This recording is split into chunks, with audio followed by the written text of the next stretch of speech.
Hello, good morning. My name is Alec Allee-Munoz, and I'm very proud to present my student Chris Wilson, who's been working very hard over the last year and a half, preparing a very ambitious piano repertoire. And so I'm very excited for you to hear what he's been working on. Yeah, thank you everyone for joining, whether it's live or really anytime in the future. We have 6 pieces today, 4 by me and 2 by Alec, and they span the romantic period of classical piano music, really classical music in general. And this is a event that originally we had planned to do with a live audience for at least 6 months.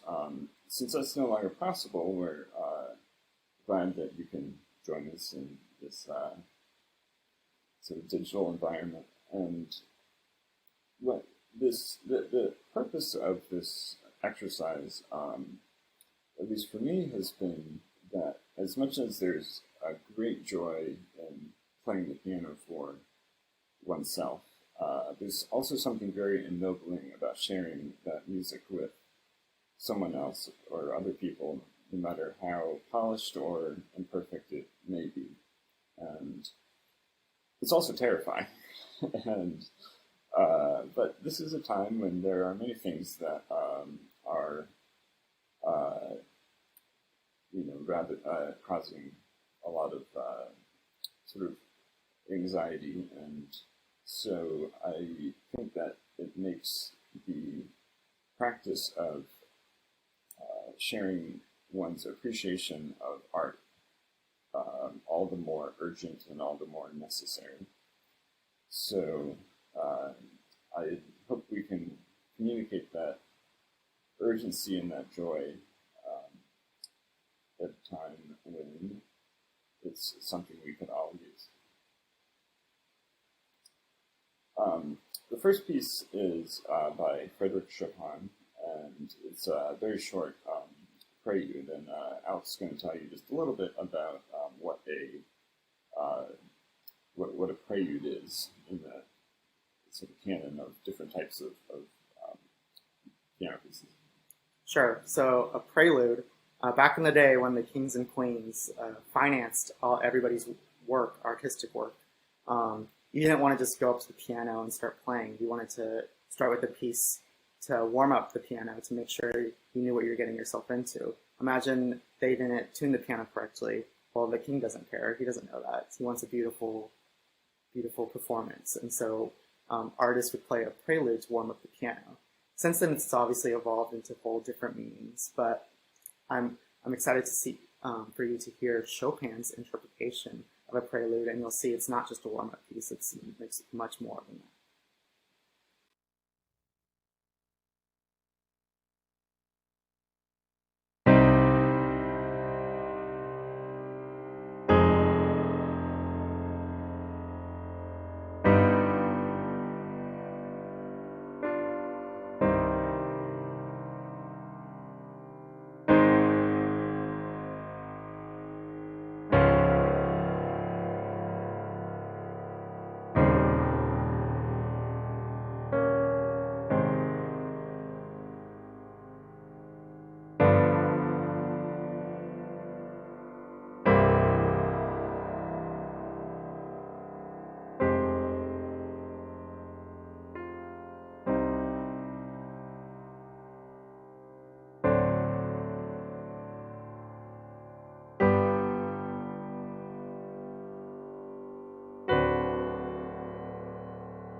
So this recital is going to feature the entirety of the Romantic period. And to understand the Romantic period, I think it's actually helpful to kind of understand where it came from. And so before that, it's the Classical period. And the Classical period is around the same time as Newton. And so the people at that time believed in a divine order that was based off of rules and these simple to understand succinct rules, F equals ma. That also translated into the arts. They believed the most beautiful art in the world was based off of rules and this divine architecture. That's a very interesting definition, because if you would ask someone today, they would say art comes from the soul and the heart. And so that's what we start to see in the Romantic, a break away from these rules. But just enough so you have this beautiful medium between rule following and this passionate, beautiful melodies that do come from the soul. So it's this beautiful equilibrium during this period. And it starts with Beethoven. He's credited as the start of the entire period. And so he's the bridge between the Classical and the Romantic period. And so he thought he was a genius. He wasn't just called a genius by others. He thought he was so clever for pushing the sonata form and all these musical forms forward, and he did. And so we credit him with that. But this ends, or the middle of the period is Chopin, and so he epitomizes the period. He's right at the center of it. And us pianists really like to claim Chopin as one of our own, because he only composed for the piano, except maybe a little bit of his concertos where he filled in some other instrumentation, but the piano is the center of his piece. And so he's considered one of the greats. And to be one of the greats and only compose for one instrument is truly a remarkable accomplishment. And so he's called the poet of the piano. And this starts to go into Rachmaninoff, where we start to see even more deviations from this Romantic form. So remember, the Romantic era is still based a lot on rules, but Rachmaninoff really starts to push these into even other genres of music, such as the Impressionistic, and we start getting into the modern kind of Bartok sounds. So next, before we get to Rachmaninoff, which is coming, I'm going to be playing Chopin's C-sharp minor nocturne, which is among the more familiar of his nocturnes, and probably the most, at least the most recent appearance that it's made in culture is it's the piece that in the very beginning of the movie The Pianist with Adrian Brody, which is a great movie to watch if you're in the mood to weep uncontrollably. He's actually playing this prelude as bombs are falling in Warsaw. And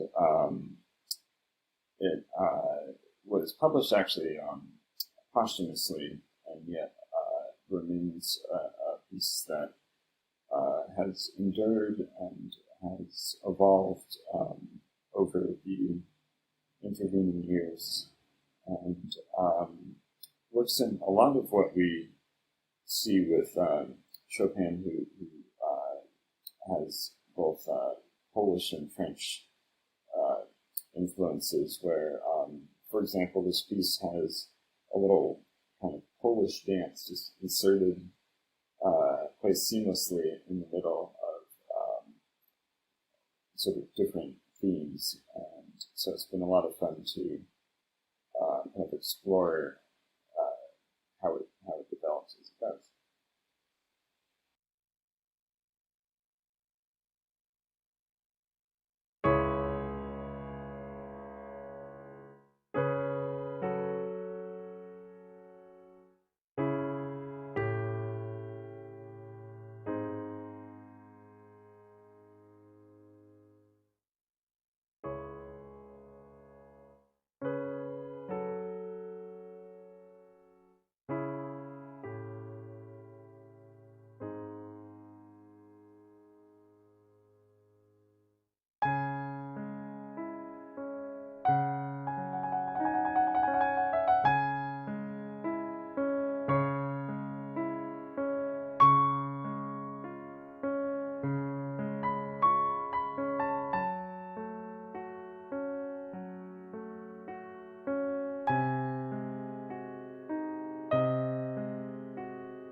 Okay, so Alec mentioned Beethoven's influence on the Romantic era of classical music, and so I'm going to turn over to him now to play the first movement, which is Grave of Beethoven's Pathetique Sonata. So pathetique means passionate. And so you could really hear a wide range of emotions. It's sorrowful. It's almost kind of divine in some sections. It's anxiety ridden, or it could be excitement. And so it's a very moody, beautiful piece. And keep in mind, he wrote this when he was only 27. So this is kind of the start of a lot of his kind of taste. And so you can hear a lot of Mozart influence just in kind of the structure of the sonata. So sorry for you to hear.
So there's something extraordinarily satisfying and instructive about seeing a pianist of Alec's caliber and being able to actually stand over his shoulder or at least be near, as opposed to, you know, in the far back of the Kennedy Center, and really put the piano through its paces. We're now going to move way forward in time, relatively speaking, to Rachmaninoff, whose life spanned kind of many major world events. He was born in the very late 19th century in Russia, and his family got out of Russia before the Bolshevik Revolution. And eventually, after moving around quite a bit, ended up in the United States, in which he had toured extensively, and passed away in San Francisco in 1943. And so he saw both the end of the Russian monarchy and then 1.5 world wars. And you know, the name Rachmaninoff is often kind of synonymous with these gigantic, technically impossible pieces, the most famous of which is his third concerto, which was the subject of the movie Shine from 1996, which is this sort of semi-true story about a pianist who almost kind of lost his mind trying to learn the Rock 3, as they call it. We were going to play the Rock 3 today, but the orchestra didn't show up. So instead, I'm going to be playing a prelude that Rachmaninoff wrote in about 1902 or so, after a period of depression in which he had been unable to do much composing. And so this was kind of his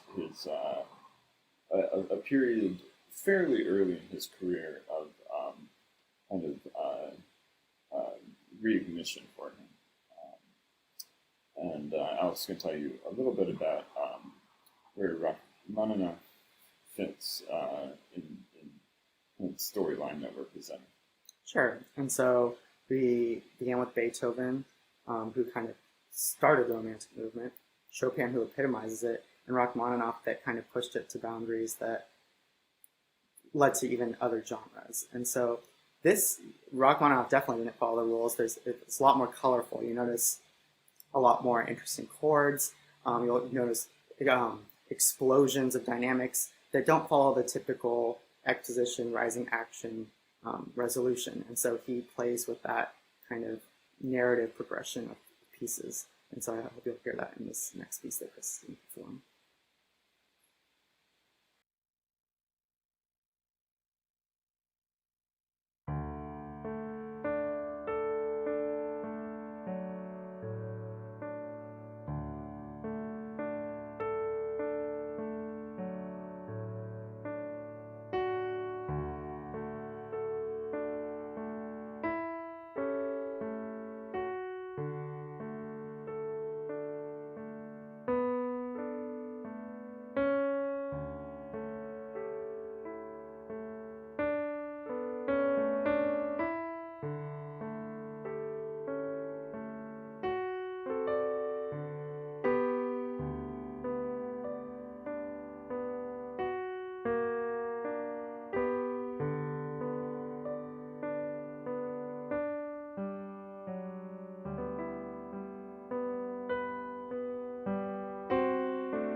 So we're now going to turn things back to Alec for a piece called Un Suspiro from the Hungarian composer Franz Liszt.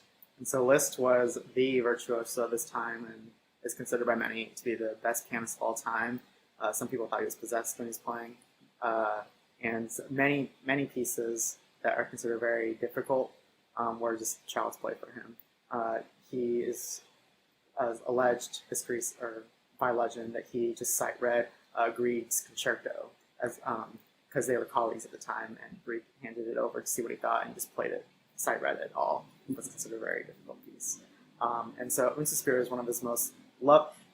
He's can be critiqued for being overly showy in some of his pieces, but people have noticed that he has very sophisticated melodies in it. So he's romantic, but you can hear some impressionistic melodies in this. And so a lot of people think that that's a sign of greatness, that he foresaw all these other genres and toyed with all these other beautiful melodies that other people, his contemporaries, were at the time. And so I hope you'll see the side, the Un Suspiro, the side, the beautiful melody that encompasses the piece.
So I was trying to follow. We have the sheet music here for that, but obviously Alec wasn't using it. And there are parts of it that actually have three registers, which you typically see when there are two people playing. There's a top register for like a violin and then for the piano. So I think I'm convinced that at least Liszt was possessed of something. We're going to finish our program today with a piece that may have been the very first that Alec and I worked on together and have revisited at different periods over the course of the last year and a half. And it's returning to the beginning, another prelude by Chopin in E minor. And so this prelude, I think everybody will recognize, and it's a piece that pianists of all stages of their career perform. And I think you'll see why, because you could pour so much emotion to it, and it's really a living piece. It's not a stagnant. You play it one time, and that's how you play it the rest of your life. It's really living and evolving, and so I think that's why people revisit it at all stages of their career. And what's been so rewarding for me from these lessons as a whole, and that's kind of encompassed in this piece, is that one of the things that Alec captures so well as a teacher is that the piano is, in some ways, a highly percussive instrument, in that unlike a sort of standard keyboard where you can hit it hard in the slider or hit it softer and softer, there are so many different mechanisms, and there's different names for all of them, for the angle at which you strike the key, the velocity in terms of how, sort of, even how far down the key goes.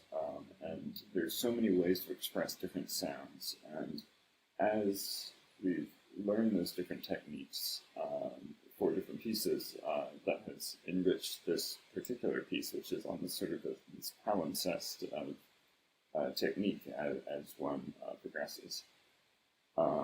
Just to give you an example, if you want to play a chord and express one particular note, in some cases you use what is called the pull cue, which is actually named for when your hand is, feel free to correct me here, but one finger is sort of the pull cue that strikes at a different angle than the others. And it actually works. You can hear that one note better than all the others, and there's many other ones. So we're going to close with the E minor Prelude by Frédéric Chopin.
And so that concludes our program. I hope everybody's giving Chris a round of applause back at home. Worked very hard this past year and a half, and it's been an honor to work with him. It's been great to share my love of music with somebody that loves music just as much, and so it's been a real honor. This is thank you, and this is a bittersweet moment because Alec, in addition to being a virtuoso pianist, is brilliant in many things, and will be off to California fairly soon to start med school in the fall. So I'm really going to miss these lessons because I think we speak the same language in many ways and have the same appreciation of not only classical music but classical physics and mechanics. It's true. And yet, one of the marks of a great teacher is that they teach you to teach yourself as you go. And so this has by far been the most enriching musical education that I've ever had. And I just want to wish Alec the best of luck and know that I'm definitely going to still be practicing. Wonderful. Thank you for that. All right. Thanks, Everybody. Thank you.